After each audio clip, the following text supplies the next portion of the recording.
Reka ngusuze cyane kandi ngo ikaze wakoze subscribe hano kuri Blaze Boy Nation News.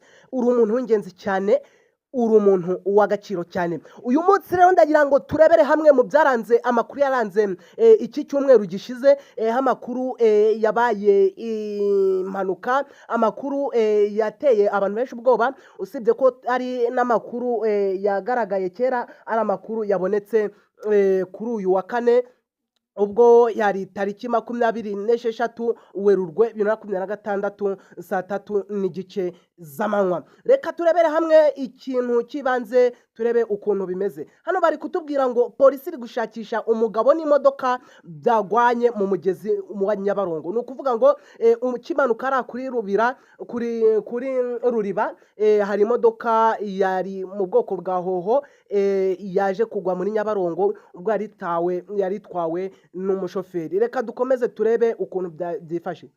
Ni ukuvuga ngo polisi y'u Rwanda yatangaje ko iri gushakisha umugabo wari uri mu modoka y'ikamyo yakoze impanuka igata umuhanda igakomeza muri Nyabarongo mo hasi ndani. Ibi byabaye mu gitondo cyo kuri uyu wa gatanu tariki ya 27 Werurwe 2026 nka saa 3:30. Ni impanuka yabereye ku kiraro kiri ku mugezi wa Nyabarongo kigabanya akarere ka Muhanga ndetse n'akarere ka Karongi ugana i Karongi. Umuvugizi w'ishami rya polisi rishinzwe umutekano wo mu muhanda SP Emmanuel Kayigi yavuze ko iyo modoka yageze ku kiraro irenga umuhanda igonga igiti, imanukira mu mazi. Murabibona ko iki giti kiri hano aricyo yagonze igahita imanukira mu mazi. Mbese umushoferi yabashije kwegeka ku giti biranga iti kiritura. Murabizi imodoka zo mu bwoko bwa hoho zigira imbaraga zikomeye cyane.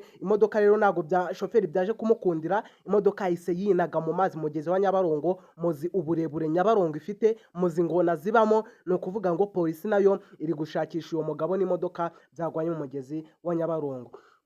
Yagize ati ikamyo yaritwawe n'umushoferi uri mu kigero cy'imyaka 43, yageze ku kiraro cya Nyabarongo muri Kigali ku Songoti. Reka dusubiremo gakeya. Ni ukuvuga ngo uwo mugabo yari mu kigero cy'imyaka 43, yageze ku kiraro cya Nyabarongo mu kagari ka Musongati, umurenge wa Nyarusange, irenga umuhanda iragenda igonga igiti igwa mu mazi maremare ya Nyabarongo ihita irengego. Abapolisi bo mu ishami rishinzwe umutekano wo mu muhanda gufatanye n'izindi nzego bari gushakisha uko bakuramo shoferi n'iyo modoka yari atwaye. Ni ukuvuga ngo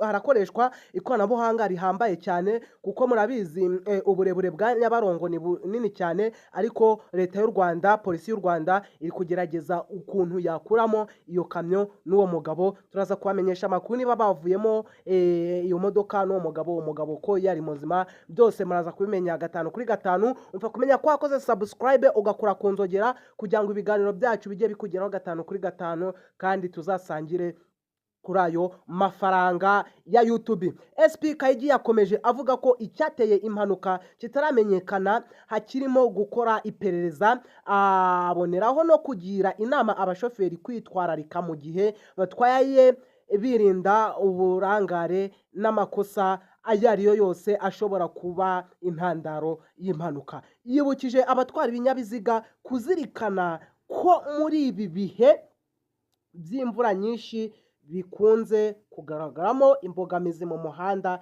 zirimo inkangu, ubunyereri n'ibiziba n'ibihu. N'ayo makuru rero twagiraga ngo tubagezeho. Making sure urebe ko wakoze subscribe, ukore no kunzogera kandi ukoreshe iki kiganiro kigire miliyoni views. Ubundi nikimara kugira miliyoni views, bantu 5 ba mbere nzaha ikibazo bakagitsinda bazafite amahirwe yo gutsindira ibihumbi 20. Ciao ciao, yari umuhungu wanyu Blaze Nation.